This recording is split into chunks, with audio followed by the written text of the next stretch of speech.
Shalom, shalom, friends. It's great to be here with Maggie Anton to discuss this exciting new book, The Choice, a novel of love, faith, and the Talmud. Maggie Anton, as you know, is an award-winning author, well known for the trilogy of Rashi's Daughters, as well as work on Rav Chizda and the 50 Shades of Talmud, and very exciting interweaving of Talmudic wisdom with Jewish women's history, with fascinating and thrilling storytelling with fiction, and I guess now nonfiction with 50 Shades of Talmud as well. And so we're excited to discuss this new book, The Choice, a novel of love, faith, and the Talmud. Tell us, why did you write this? What moved you to write this? I was on book tour with Rashi's Daughters. Mm-hmm. And typically I don't like to stay in hotels. I stay in people's homes. Mm-hmm. I get to meet all these nice people, and they feed me. So, it works very well. Saves the synagogue's money. Mm-hmm. And so whenever I'm staying in these, let's face it, these are the machers of the synagogues who put me up. I look at all the books that are around. There's no Jewish home that doesn't have tons of books. Right. And so I see something to read at night when I'm not on the book thing. And so I noticed, they have the Chaim Potak's books. Mm-hmm. And I thought, wow, I haven't read those since I was in college. Yeah. So I picked up the first one, and I started reading it. I read very quickly. Mm-hmm. And they had the second one too. Yeah. And it didn't quite hold up to my feminist that I had become in those, we're talking 40 years already. Yeah. And it's like, where's the women? Right. The protagonist, the modern Orthodox protagonist, his mother's dead, but we don't know anything about her, not how she died. He doesn't say Kaddish. He doesn't ask his father about her, even though he's like 17 years old. He doesn't know anything about his mother. Where's her family? Yeah. The Hasidic one, his mother also has no name. She appears like twice or three times in the book. And anybody who knows anything about Hasidim, and I know a few like Achvaderech women, the women are in charge of the household. They are the queens of the household. They run everything there. The father may be the Rebbe, but in the house, he's just this guy. And so you know nothing about her family. How did they get together? The son seems to have no relationship with the mother. And the sister, she doesn't have a name either. And so I'm looking at this, I'm going like, wait a second. Yeah. Where's all the women? And then I read Davita's Harp again. That's the one about the secular one, grown up in the communist family in New York. He wrote that like 20 years later. Yeah. And I get to the last chapter, and there she is graduating grade school, and she's like the best student, but they won't give her the award because she's a girl. Mm-hmm. And who should be in her graduating class, who should be in school with her, but the protagonist from The Choice. Mm-hmm. This guy shows up. He's 14 years old, so is she. They both think each other is attractive. She fakes out needing math help from him. Mm-hmm. And he does not take the award. They offer it to him, but he knows she's supposed to get it. Yeah. And we know even from him that he thinks she's very attractive. Mm-hmm. She thinks he's very attractive. They're 14 years old. So. Mm-hmm. And I'm going, okay, this is what in the literary world they called a Chekhov's gun, who said, if you put in your play a gun on the wall in the first act, it better go off by act 3, because your readers, your playgoers, are going to be worried about that gun the entire play, and if it doesn't happen, anything with it, they are going to be upset. So I'm looking at this, very obviously a Chekhov's gun telling us there's going to be a sequel where Davida and I changed all the names. So I'm not going to go there. Right. I don't want to confuse people. But anyway, where the two of them are clearly going to get together, because we end up with he's single in the first two, even though the Hasidic one gets married. It's like, where's this leading? Well, it didn't. Apparently, Potak was going to write a sequel or thought about it, but he got brain cancer. He died. He never wrote the sequel. So in 2007, I thought, all the books that I have written are books that I wanted to read that nobody else had written. So clearly Potok wasn't writing this. His family had not found his notes, and they were not doing it. So I thought, okay, I'm going to write it. Yeah. And certainly with Rashi's Daughters, the first one, this was just a fun, interesting project for me to see who these learned women were. And I never expected that anyone read it. I never expected, frankly, that I would finish it. It was just, I was doing the research to find out about what life was like for Rashi's family. And it was a total shock to me that I actually finished it, that anybody else wanted to read it, that publishers were interested in publishing it. And so, okay, with this, what's now I'm calling The Choice, I thought, okay, this is a book I want to read. I want to know what happened to that couple. How did they get together? What surahs did they have? And I would drag in the couple also from the Hasidic people. A modern Orthodox girl marries a Hasidic boy, and they don't have problems? Come on, the Hasidic community is never going to accept her. So I can see they're going to have problems. And that's what romances are. This is actually a twin romance. You have the Hasidic and the modern Orthodox couple who are struggling because of obvious reasons, and so you have, girl meets boy, girl gets boy, girl loses boy. What's going to happen that they're going to get to the girl loses boy part, and then the resolution when they get back together again. So there's only 6 plots in all the fiction of the world. So variations, but romance is the plots of all my books, except 50 Shades of Talmud. So it's been like 15 years since you started writing about Rashi's Daughters. What's changed for you in your interest, your style, your approach to how you think about this writing?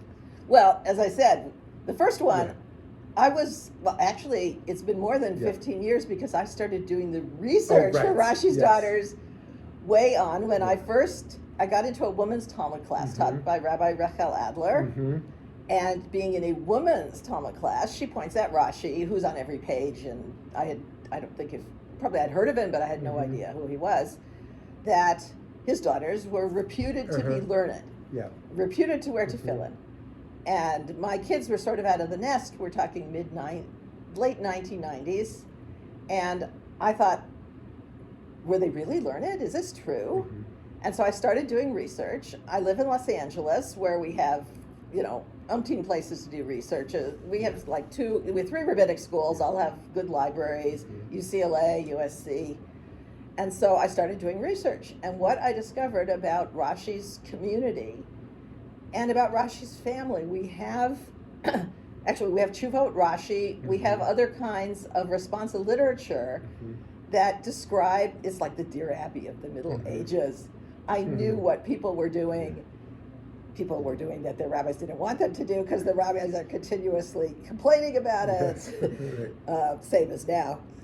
So I found all this amazing research, and I thought, I have got to do something with this. Nobody knows about this. And I thought, okay, I will write a book about Rashi's family. I thought Rashi's Daughters would be 1 volume.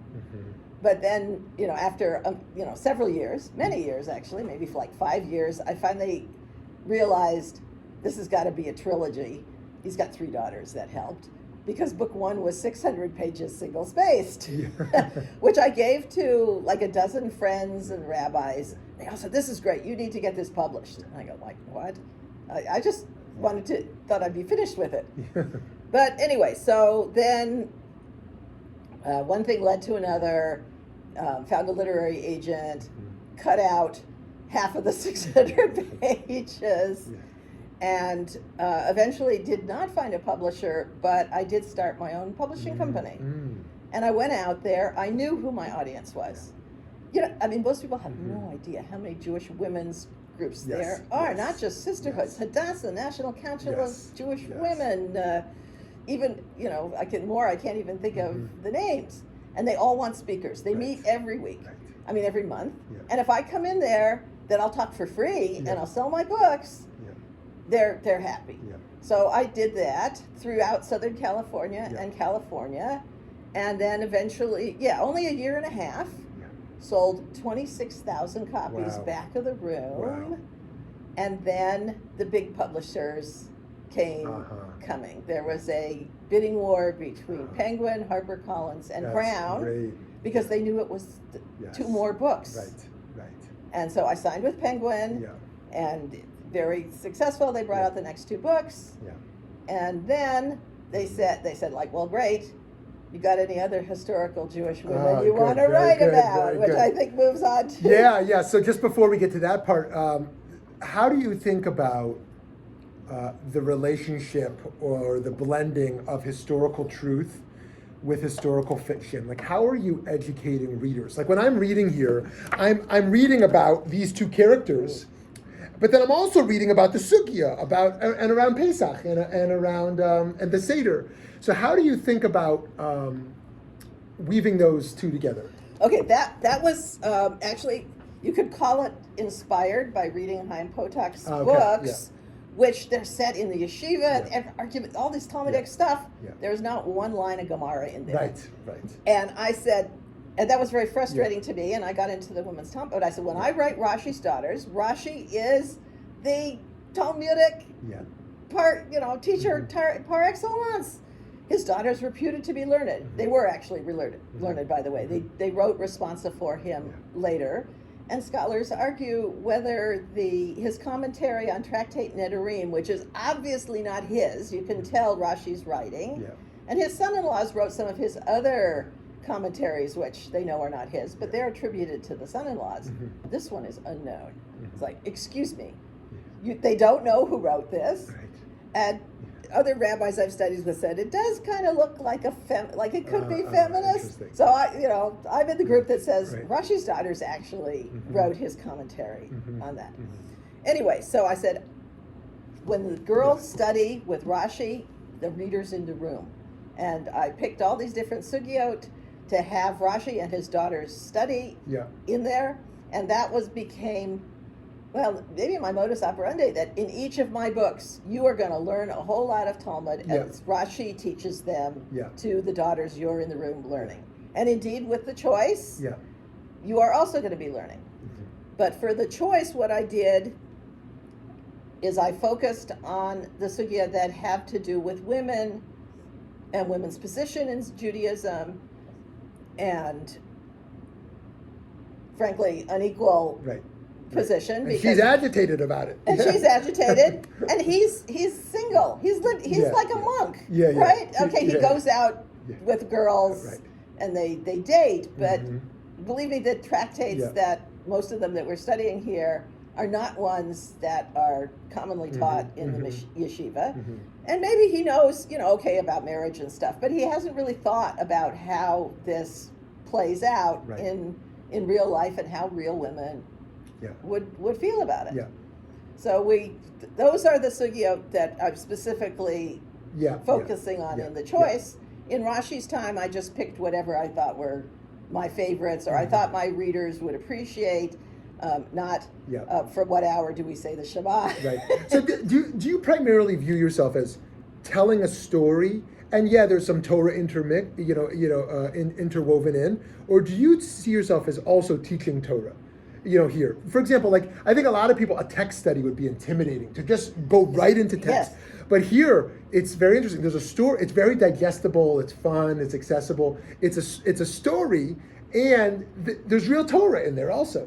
So do you view this as a religious enterprise? Oh, absolutely. Nothing warms the cockles of my heart, whatever those are, for a reader to email me and say, where can I study Talmud? I want to know more. Where can I go? And now there are places they can go. Even in COVID time, there's now lots of the conservative movement has Mishnah Yomit and Daf Shvivi, so you take a whole week to do a daf. And so it's very accessible.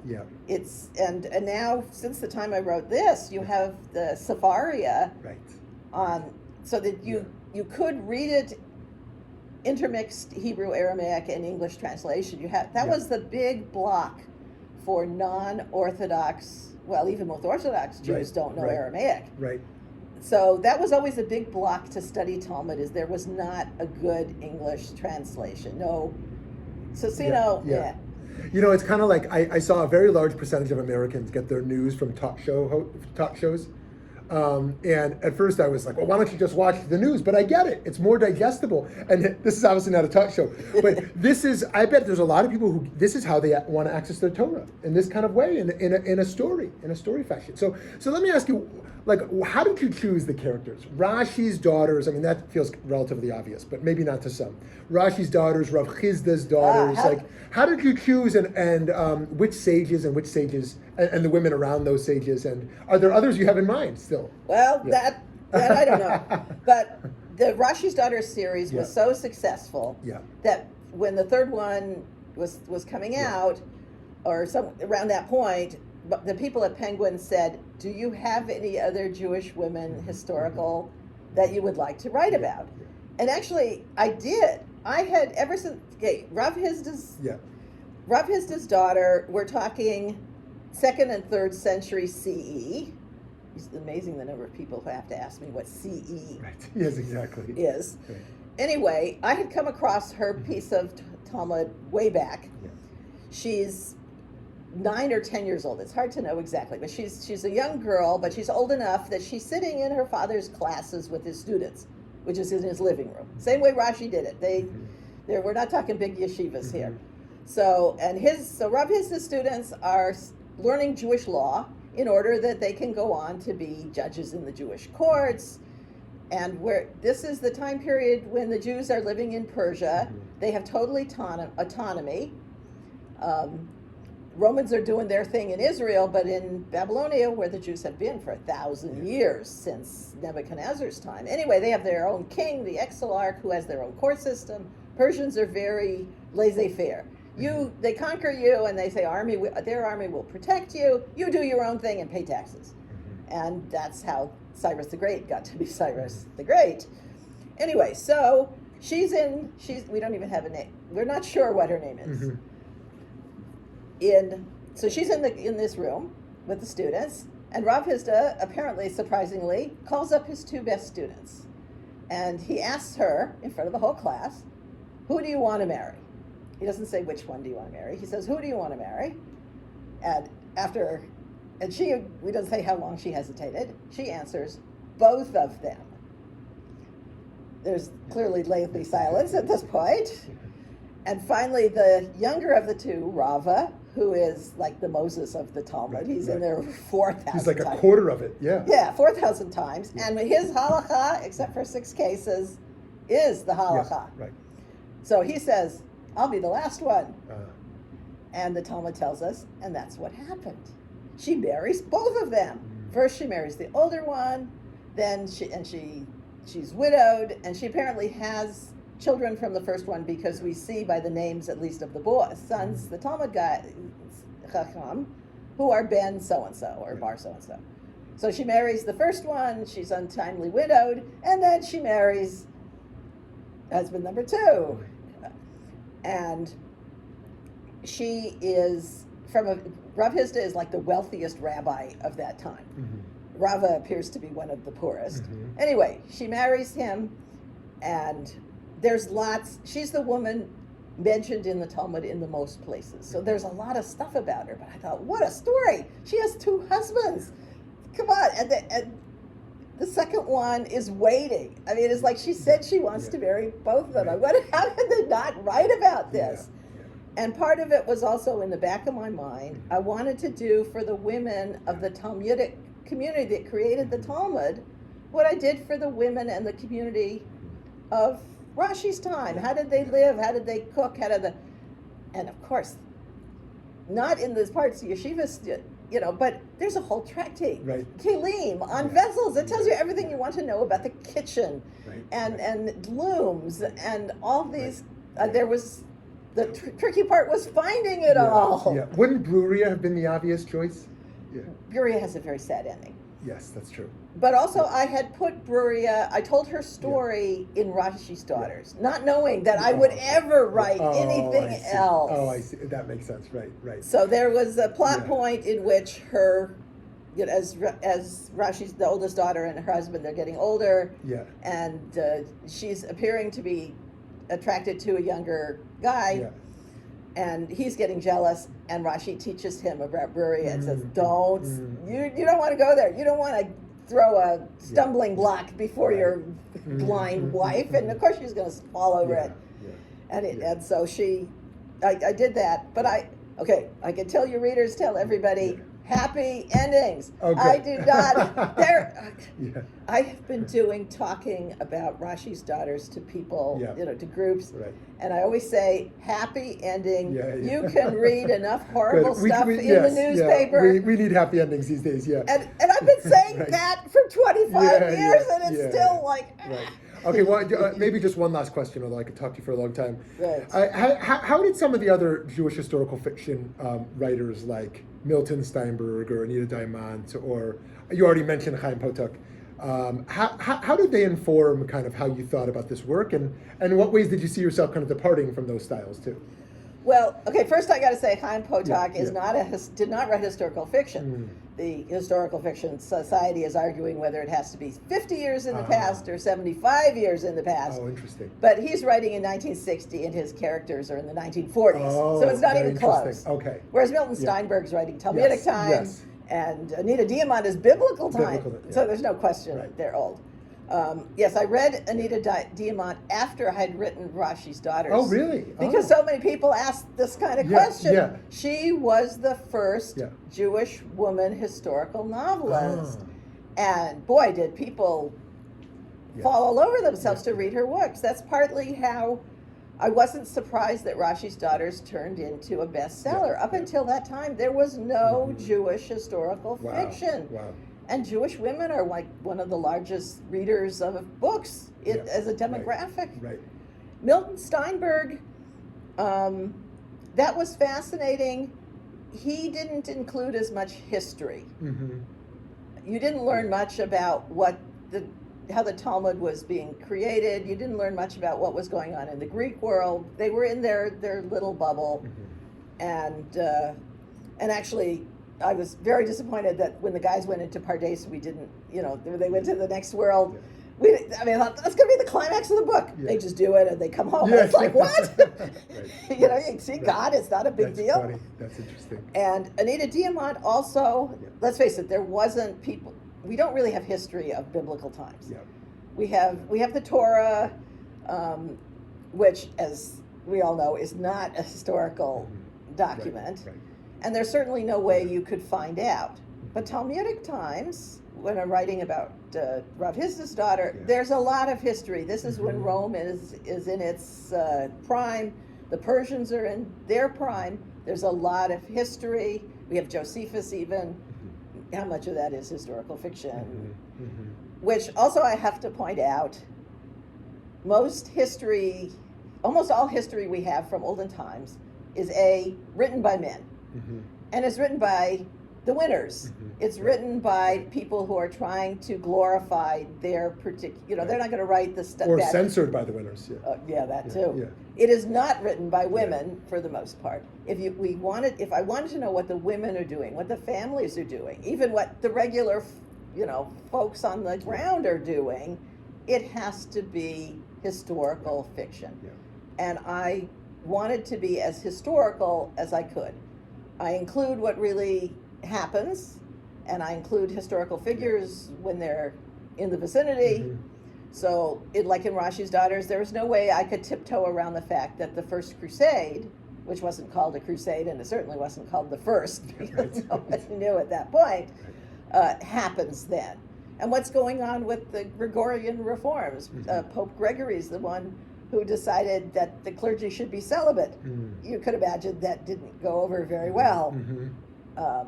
And the constant war between the Persians and the Romans, and how that affected the Jews, because the Jews in Israel under the Romans, the Jews in Persia the Babylonia are under the Persians. So and those wars, they're the middle of it.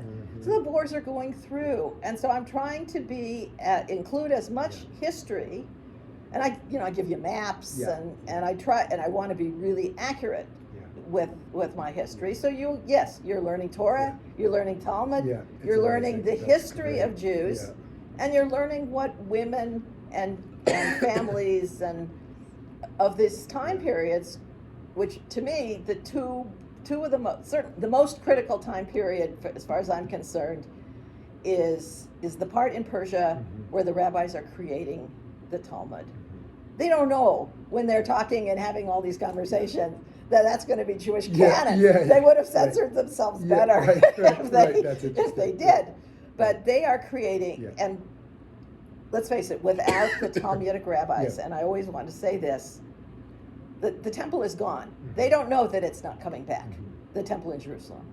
They are saying, how are we going to be Jewish? How are we going to live without the temple, without the sacrifices?